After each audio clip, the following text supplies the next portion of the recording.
Welcome to the American Institute of Stress's official podcast, Finding Contentment. The goal of this podcast is to highlight new information about stress and stress management techniques. While we understand that stress is a very personalized issue and different for everyone, we hope to help you find your own way to contentment. Hey, greetings, everybody. Welcome back to Finding Contentment, the official podcast of the American Institute of Stress. I'm your host and the executive director. It's Will Heckman. I want to thank you all for joining us once again today. I also want to remind everybody to go to stress.org and remember to subscribe to our magazines. Both spring editions have come out, Combat Stress and Contentment. They're absolutely really astounding editions this quarter. We do 4 a year. They're absolutely free. All you have to do is go up to stress.org and sign up, and you can subscribe to them. It's free. And speaking of subscribing, I'm going to ask you to subscribe to this channel. People get a lot out of this channel. We'd like your support. You can show your support by just hitting that like button down there, hitting the subscribe button. Every time I get a new subscriber, I get less stress. Just saying. Thanks a lot. Okay. Today we have a very special guest. Joining us today is Dr. Daniel Andreae. All right, I'm going to read this because his biography is long, and this guy has done a lot of stuff, and it's important for you to know. He has over 20 years of professional experience in the education sector. He's established himself as a highly distinguished and esteemed expert in several areas: health, neuroscience, psychology, advocacy, and community organization. He's committed a considerable part of his career to studying and supporting and advocating for those with brain issues, especially Alzheimer's, serving as an insightful and dynamic leader.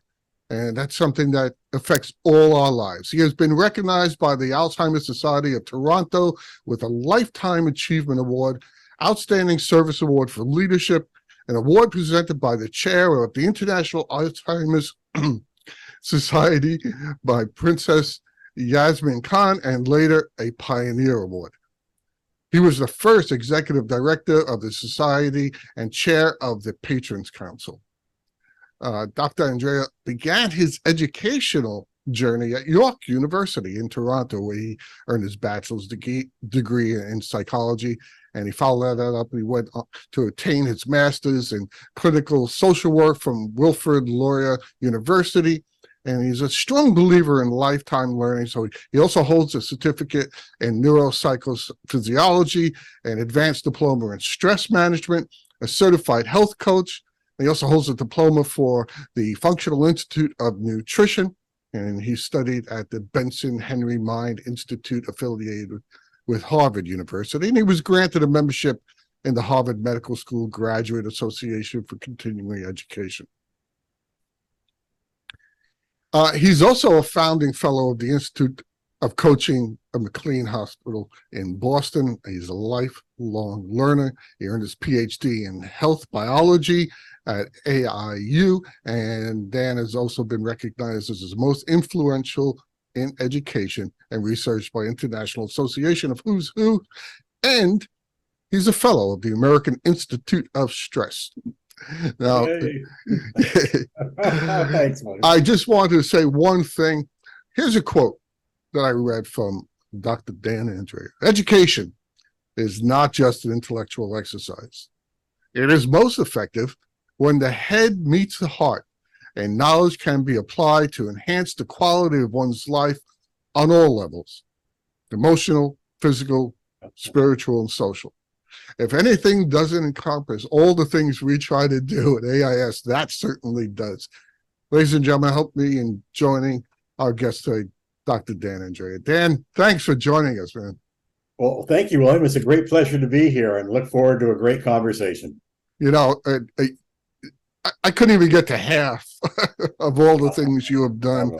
You're a busy fellow. But I wanted to touch on the most important things. You know, I did want to ask you though, how did you begin this journey? You're focusing in health and psychology, nutrition, Alzheimer's. How did you start out though in your journey? William, that's a really good question too, and I can assure you one thing: it wasn't a straight line. That's not life. And so, when I went to school originally years ago, I was interested in psychology, and who isn't? We want to know how we tick, why are parents being like they are, our friends, what's happening. So certainly, understanding human nature was really important to me on many levels too, because I think psychology is most effective when it's looked at in context of culture, for example, and and social conditions, and it's all part of a greater whole. So that really fascinated me.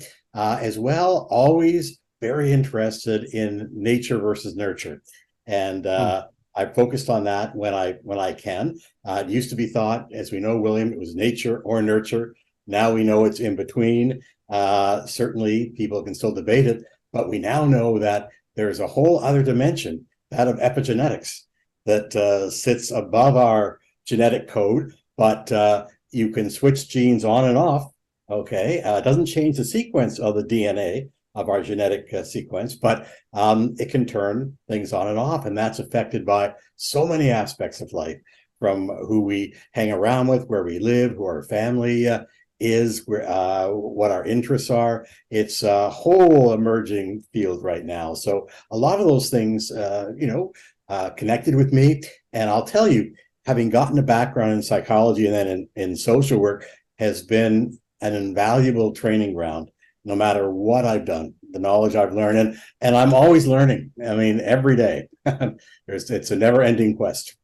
It's funny because that you say that, because my first real introduction into the field of psychology was behavioral psychology when I was a young man going to the police academy in New York City. Wow. We studied, part of the training for police officers is studying behavioral psychology, and I got very interested in it. And later on, when I became an educator, I was very interested and wrote a thesis on bibliotherapy. So you're right; it's not a straight line. But your work now, lately, one of the many things that you focus on is your relationship between stress and brain health. That's right. And resiliency, which I'm getting old. I'm sure you've all noticed, and it becomes more of an issue as we get old, and I start searching for words that my vocabulary is in there somewhere. So that brain health and that resiliency becomes more of an issue for myself and my friends and a lot of other people's. But I wanted you in a general way, so a guy like me can understand it. Sure. If you could tell us how stress affects, I've seen it, but how does it affect our brain health? And our health in general. Absolutely. I mean, stress is sometimes a difficult term to really define. On one level, we know that for sure. On one level, it's when you have to adapt to a situation in life that might be perceived as threatening. Another definition would be it's the wear and tear of life in life over the years. So I can certainly relate, William, to what you're saying. And the third would really be the question of really, how would I say this? When you feel you can't cope with the situation, when you feel overwhelmed, if I don't play tennis, but I've got to go out and play tennis for the first time, I'm going to be much more stressed than somebody who is competent, has what's called self-efficacy in that area. So regardless of any definition or which way you come at it, what is consistent are the biological reactions that our body has in terms of the famous HPA axis that sends messages from the brain down into the adrenal gland, letting off cortisol, for example. And certainly we're all stressed. We know that. If I'm in a classroom teaching, and by the way, psychology has helped me in that area, but if I say to the students, anybody here not stressed, and I'll get a few hands go up, I'm never stressed. But of course, that's not true. It's just they're not aware of it, okay, or they're blocking it or whatever. So the fact is that it's a part of life. It's a reality. It depends on how we learn to cope with it. But in terms of the body and brain, it can have deleterious effects. Absolutely. When we are stressed, for example, there are biochemical changes that take place in the brain. I want to separate out, William, acute stress from chronic stress, because we are well structured as human beings to react quickly to acute stress. And it mobilizes us. And even in terms of writing an exam or performing whatever, it can heighten our focus and our awareness. It can motivate us, even boost up our immune system in the short term. But the goal is to go back to that famous baseline, so we can rest and digest afterwards. When we don't have a chance to do that, then the stress builds up over time, almost like a dripping faucet, and we don't release it. And when you get to a certain point or past a threshold, it can have serious effects in the brain. For example, you find that a very important part of the brain, it's called the hippocampus, shaped like two little seahorses in your midbrain, responsible for memory and learning. They shrink. The hippocampus shrinks, as well the prefrontal cortex, and that's the part that's the reasoning part of our brains that take part in decision making and problem solving. That also shrinks as well, so we have less power in that part of the brain, and so it can affect the structure and the function of the brain. I think with the brain, William, it's important as well to recognize, helpful to me, it's easy to see it as something above the neck. And so therefore I want to focus on that, the head. But in fact, the brain is central control for every single function in our body, from the immune system, endocrine system, the reproductive system, you name it, and digestive system. And I'm fascinated too these days by the gut-brain axis. And the gut is our second brain. And in the womb, they actually grow up side by side. And so people are often surprised to realize that about 90% of our serotonin is actually in our gut, not in our heads. And our immune system, about 80%, is in the mucosa lining of our intestines. And so I know I've got instincts, for example, or if I'm anxious, then I might get a stomach ache. And I know there's a direct connection there. And there are more connections between the gut and the brain than the brain and the gut. It's a two-way highway. And so we find that. And again, things are tied in. What's another example I can give you? If I had to say in terms of lifestyle, one of the most important things is sleep. And we were finding out more and more and more about that. Not getting enough sleep can cause irritability, anxiety, depression, less focus, a whole host of things. But one thing in terms of the brain that's very important is when we sleep, it's the time that our brain detoxifies. It sends the junk, if I can use that general term, out from the brain into the lymphatic system and out. We know that if we don't sleep enough or get enough of the deep quality sleep, that's more important, then this does not get released. And then it builds up in the brain, the toxicity does. So again, you see how systems are related. If there are immune system problems, like a mobile you see in a baby's bedroom, one thing hits the next. So these are all so intricately interrelated that separating them out really is not going to solve the issue. They need to be looked at in context. That's a great way to put it. It's like a mobile. Yeah. It's like a wind chime. One hits the other. I'm stressed, so I don't sleep, and then I don't sleep, and it makes me stressed out. I mean, it's a big topic here all the time.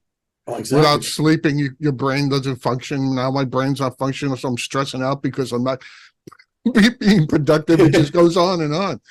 That's what happens when you don't learn to manage your stress. That is so totally true. And I think one more example would be in terms of weight. Again, we all have a different weight, and there's debates and arguments about what's good, what's not. However, if we do become overweight, it affects our hormones, two of them, ghrelin and leptin. Ghrelin goes, growl, growl, I'm hungry, I want to eat. And leptin tells us, ooh, I'm full. It takes about 20 minutes for the brain to, coordinate and understand what's happening in the stomach. But leptin doesn't work properly. And it's very simplistically put, but it means you don't get that signal to turn off the eating. And so emotional eating can take place, and then that can lead to other issues. So your point is so well taken. It's all intertwined into a complex labyrinth. It's really good analogies. And one of the reasons we do this program at the American Institute of Stress is because we want to get information out there so people understand that how much stress is impacting their life. You don't really realize it. You look at our documentary Mismatch. It's a perfect example of what you said. We're mismatched in our evolution. We are ready for chronic stress.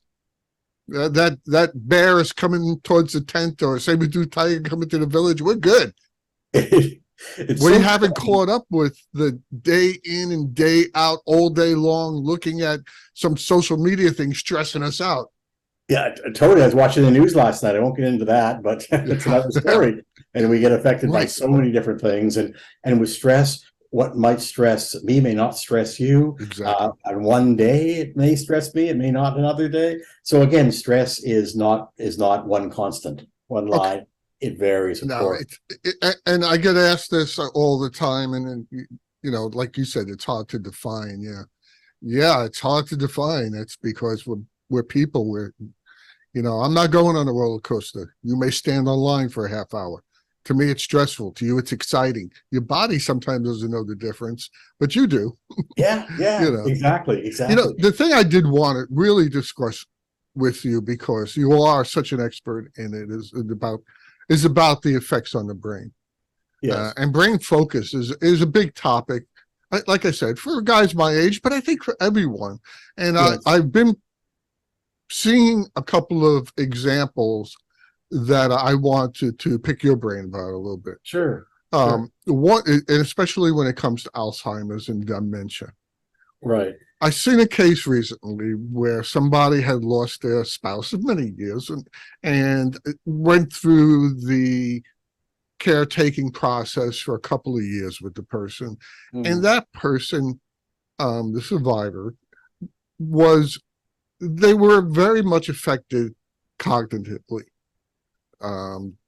showing signs of dementia, great memory loss, things like that. I know that you have been involved in the science and studies of Alzheimer's. Do you think, because I know it's not always an exact science, do you think that stress or the chronic mismanagement of stress has any impact on the likelihood of whether a person can develop dementia or Alzheimer's? It's a really good question, William. I would say that stress would not cause directly, Alzheimer's, but is definitely a cofactor because of changes in the brain that lead people to, in combination with genetics, for example, and lifestyle, in terms of previous practices, etc., and emotional issues too as well. I'm thinking of that person who lost their loved one. Undoubtedly, I can't say for sure, but was depressed, and that depression can directly relate to the effect of neurotransmitters in the brain, and can change the structure and function of the brain. I think tied into that, loneliness, and feeling lost in that sense.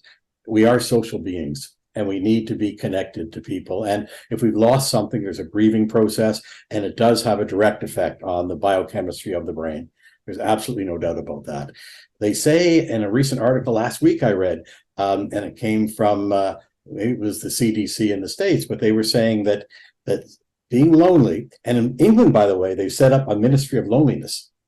It's the equivalent of 15 cigarettes a day. Wow, really? Risk. We need that kind of support. So again, I go back to the idea that the body and the mind are so interlinked that way that you can't separate that out. And I maybe carry it a little bit further. That's one of the issues I think that's problematic in our society today, is that we still, although it's changing dramatically, we're still separating out the mind and the body, and looking at a reductionist perspective. If I only solve this part of what's happening here, then other things will be solved. But you need to take a holistic approach to it. But to answer your question, yes, it can definitely affect the brain. And does that person have a predisposition to Alzheimer's? Genetically, now genetics are important. We know that they provide our own blueprint for life. But it's more a question of genetic predisposition rather than cause. Now, there is one gene called, in keeping it simple, APOE, okay? And There are four versions of it. If you have the APOE4 gene, that from a parent, one copy, that will increase your odds of getting Alzheimer's, but not on its own. It's only in connection with the other aspects of lifestyle, sleep, blood pressure, diet, stress management, spirituality too, if I can put that in. If you have both parents with APOE4, then your chances do go up considerably, but it isn't a guaranteed thing. If you look at Down syndrome or sickle cell anemia or Huntington's chorea, if you have that gene, that's it. People can be tested for it.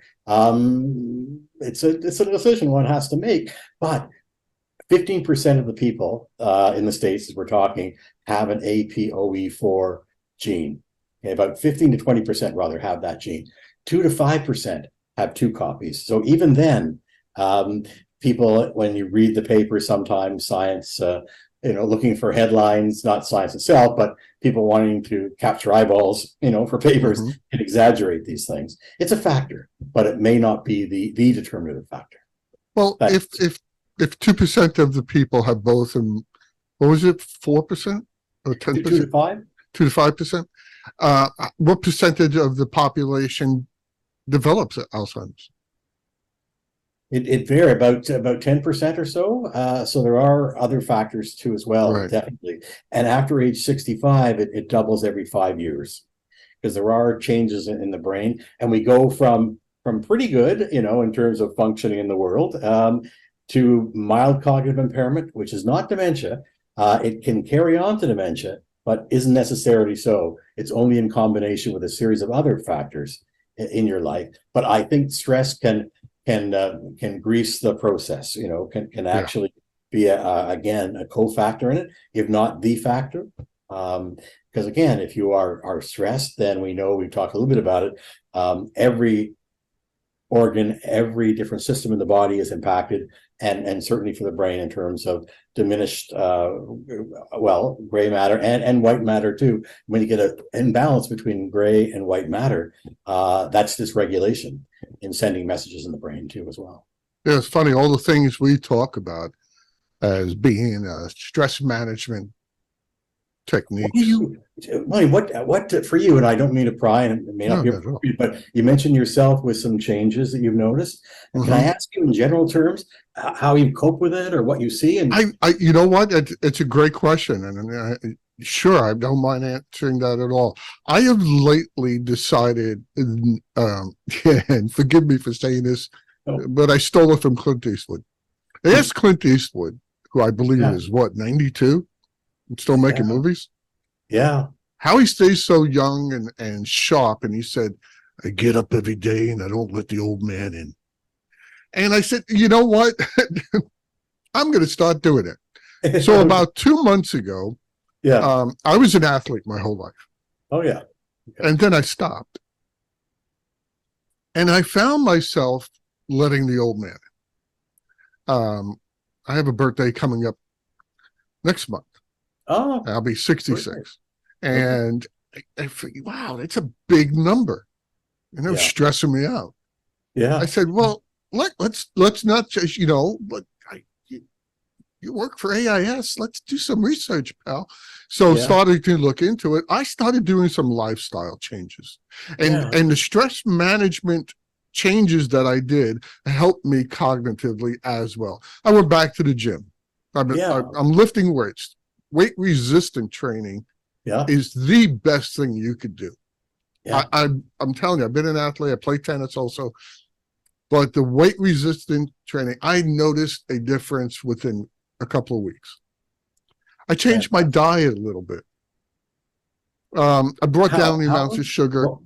Yeah, okay.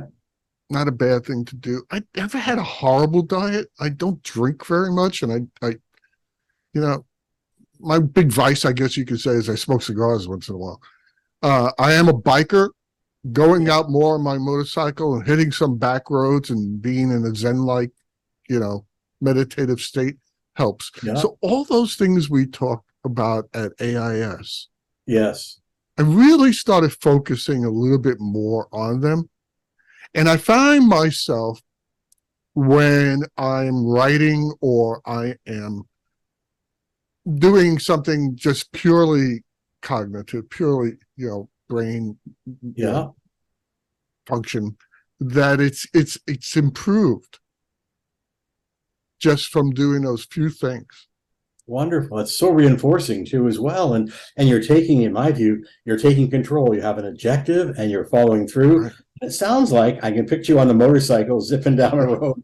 It sounds like you're having fun as well. Yeah, I actually founded a motorcycle club, and one of the reasons I found it is one of the things you talked about. I found that a lot of bikers were riding by themselves, which, first of all, is not that safe. Second of all, it's kind of lonely because we tend to stay off of highways. We love back roads. I'm a big nature guy, and I happen to live in Florida. And riding through the Everglades or Ocala Forest, on an empty road on a nice day, nothing beats it. Nothing beats it. The trick to it is to realize you're in that moment, to take in that moment. Absolutely. And have it be a stress reduction time. I mean, I understand some people are going to say, oh, riding a motorcycle doesn't sound like stress reduction. It sounds stressful. It's not for everybody. Absolutely. Everybody's different. For you, it's a catharsis. It's a way to get in the zone. And the exercise you do, I mean, just on another sort of biological note, exercise is one of the best things to raise, brain-derived neurotrophic, BDNF, factor. Yeah. And it's and all the things that you and I are discussing are basic stress management tools and techniques that everyone can do. That's why I do this. That's why I do this show. If you're listening to this show and you're thinking, oh, my life is so full of stress, and just accepting it,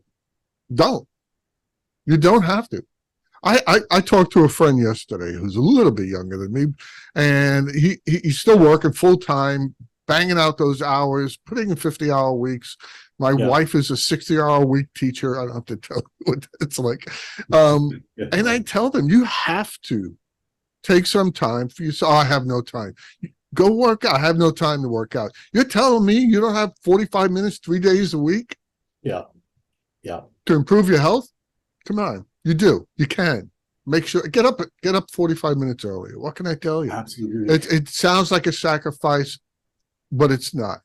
It's not. It's all for increasing longevity, at least making the later years much more enjoyable. And with Alzheimer's, you mentioned that earlier on. It takes maybe 15 to 20 years, somewhere in there, for Alzheimer's to actually take hold. It doesn't just happen one day or over a month or two. It's been growing over time. So by doing what you're doing is a good antidote, and you can even retard, for example, or I say reverse. It all depends, but you can slow the process down, if not virtually stop it, by doing these things. And your friend, I don't know what would work for him or her, but certainly for some, walking in nature, talking to a friend, meditating, reading. I do breathing exercises, reading. I just came back from New England, Cape Cod, and that was a great holiday along the beach, and that was cathartic for me. Maybe not for somebody else. So there are so many different things you can do. One size doesn't fit all. And I'm proud of you, William. That's really good. Thank you. I appreciate it. Coming from you, Dan, I really do appreciate that. No, it's everyone can do it. It's funny you talk about breathing. Before I really sat down and thought about it, breathing exercises, meditating. People have been doing it for 5,000 years. Yeah. There's a reason for it. Breathing, we have this discussion often on this show, is it's free and it's always with you, and it's really easy. You don't need any special equipment. Come on, just do it. And somebody told to teach me how to breathe, right? Said, watch a baby breathe. From the See stomach. the stomach go up and down. You see, watch an adult who's stressed out breathing. What goes up and down? His shoulders go up and down. And they're like, there's the difference. And I was, oh my God, that was illuminating. It was life changing. I hate to use that term because Oh, it it's sounds true. so dramatic, but it really is. Change your life. If you're not feeling good, if you're really stressed out, Yeah. look, we're talking Dan Andreae. He's Yeah. telling you, do these things. If you don't listen to me, at least listen to him. You also wrote something else that was you've talked about our reaction to stress and how it's impacted by social determinants. Right. Social determinants of health. Explain that to us. Sure, I think it's a very important part on a more macro level. We're talking about individuals, it's more individualistic or micro. On a macro level, what it's all about is the people that are less stressed are those people living in areas that have the physical, the emotional, and the social support and infrastructure. And so I'm thinking of different areas that they fall under. So those societies or those cities, for example, have what would I say, economic stability, and also education, quality, and access to it, food, social structure and community, neighborhood and built structures that way, and also healthcare access and quality of healthcare. And there's a fellow in Toronto, he's a world famous fellow, Gil Pellarosa, who's an urbanologist, and he's worked with 350 cities. And I had the privilege of talking to him a while back, and I said, Gil, you've been all over the world. The cities that function the best, are they the ones where people are less stressed? And he was quoting some empirical data of that. Absolutely. When human needs are looked after, there is less stress, and that could be done differently in different parts of the world, culturally, for example. But there's no doubt about it. It's a question of feeling safe, having green space around to be able to take advantage of. It's having, I mentioned the food. It's having, schools, access to services, people who will link you up to these services. And so what we do know for sure, even though we talked about stress being difficult to define, if you look at it on a health promotion and an outcome level, what we know is that according to the World Health Organization, 30 to 55% of health can be put into the category of dealing with social determinants of health. And there are so many of them, William. It's very true. I mean, some of it is happenstance. Where you grow up, what country you grow up in, what city you grow up in. But yes, no matter, no matter where you are, make the best of it. I grew up in what could be considered an inner urban city ghetto in the 60s in Brooklyn. I mean, ask you what city? Where? Yeah, it was Bed-Stuy, Brooklyn, New York. Yeah, yeah, East New York. And but you found, I was a kid, but you found the green space. You found the friendships. You found the things to do. There was a boys' club I went to, so there was exercise. If you make the effort, almost every city you live in, yes, some thought is given to that planning of that city for stress reduction. I worked for many years in Manhattan. Manhattan's a bustling place. If you're listening to this, if you've never been there, go there sometime at 4:30, 5 o'clock and walk down the street. It is the definitive example of rat race. So even those cities, you can walk down a nondescript street and there'll be a little park to sit in and have lunch. Yeah. There'll be a place for you to unwind, to open and explore, be open to that too as well. And when I was studying at the Mind Body Institute, when I did that down in Boston, I was really struck by one professor who said, there are two things that really account for people feeling comfortable in life and does help. One of them is feeling in control of your life. We don't have a control of everything that we know, and even accepting that's probably a good thing.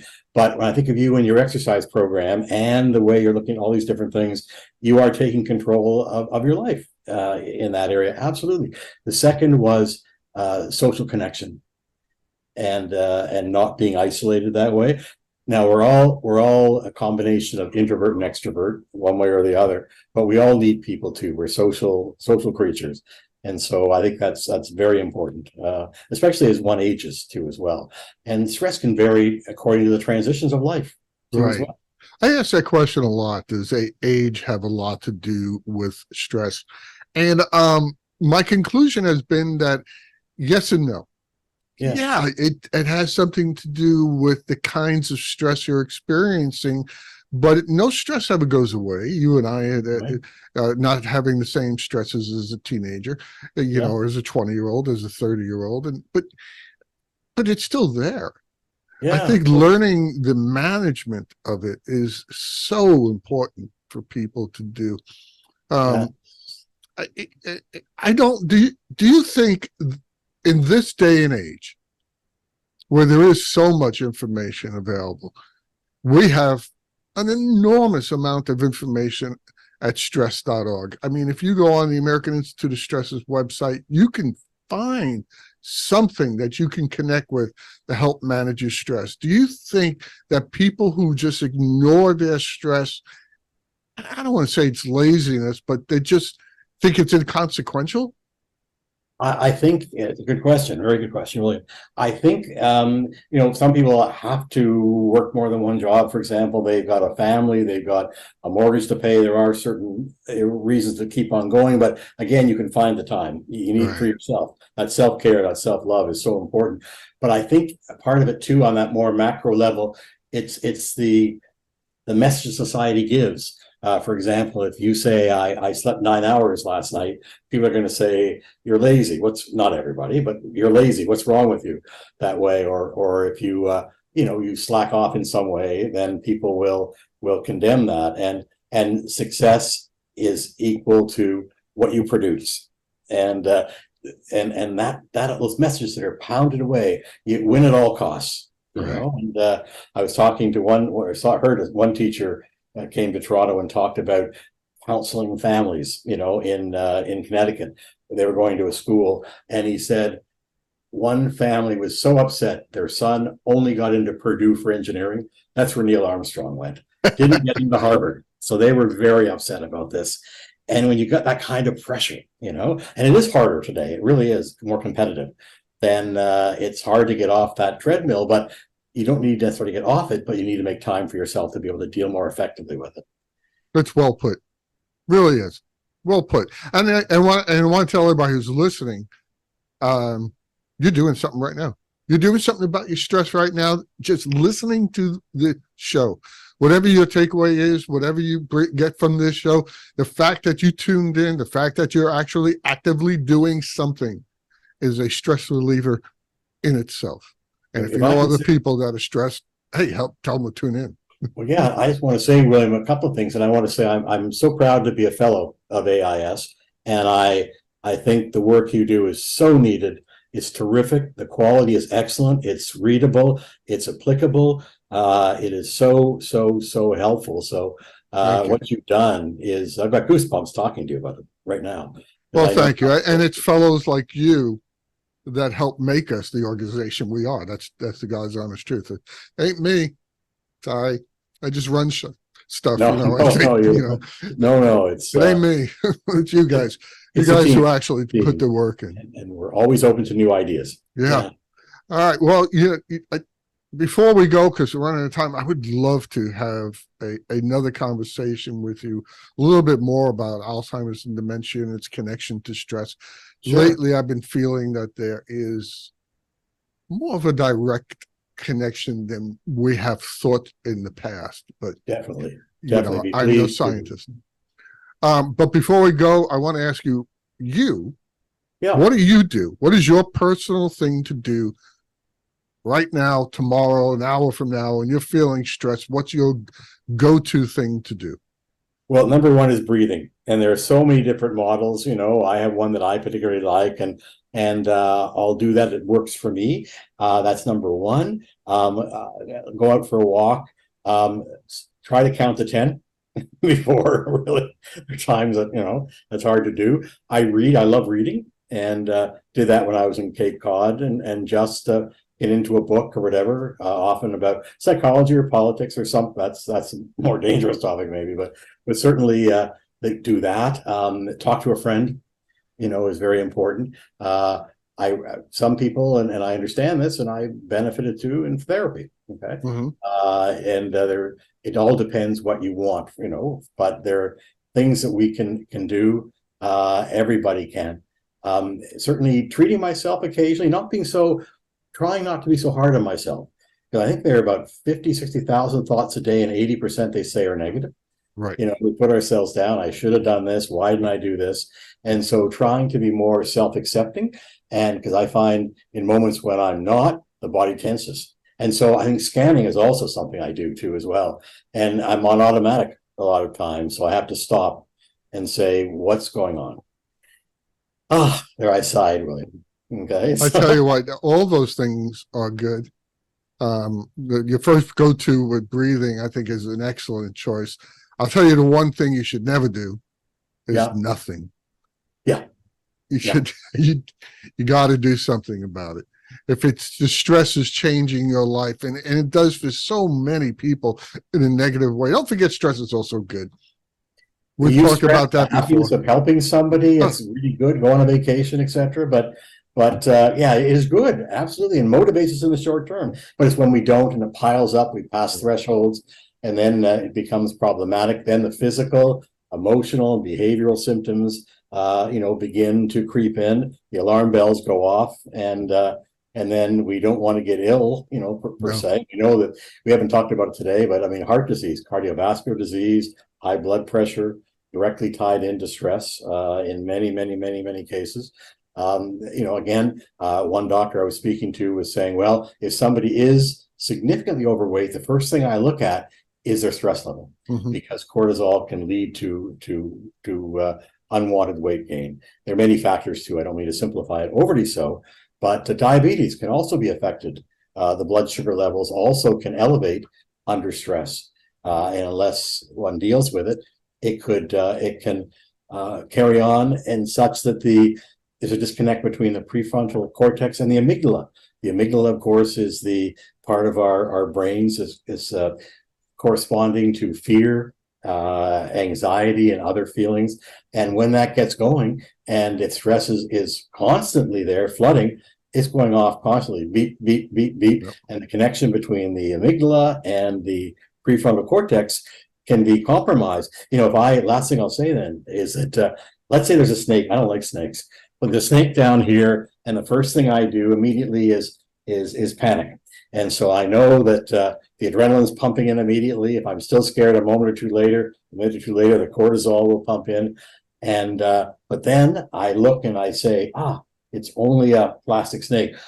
I can go back, But if I'm overly stressed and I'm hypervigilant that way, then the message between the amygdala and the prefrontal cortex may break down. And so I'm still really upset and terrified, even though somebody next to me says, it's only a plastic snake. But I'm already so conditioned over time that's a problem too. So you may need to learn to decondition through the stress techniques you've talked about. Next conversation we're going to have is how to recondition ourselves not to be stressed. Right. Next time I'm going to give you a snake to hold that you'll see. Okay, it's just a living thing. It's really nice. Dan, I want to thank you so much for joining us today and bringing awareness about all the issues we talked today. It is so helpful to people listening to this show. I really appreciate you being here. Well, thank you for the wonderful questions too as well. And we'll talk again, I hope. We will. And I want to thank everybody else for joining us today. This has been your host, Will Heckman. I want to remind you all, go to stress.org, check out all the information we have. We even have free courses for you. We just put up a free course for teenagers. So make sure you go there, check us out, subscribe to the magazine, subscribe to this podcast, hit the like button, hit the subscribe button. I always appreciate that. But I do want to remind everyone that, just as Dan and I said, stress is different for each of us. There's no one stress reduction or management strategy that is right for everyone. So that means that you need to join us next time to find out as we explore more stress management and strategies and insights. And we hope that all that Dan and I have said today will help you find contentment. So long, everyone.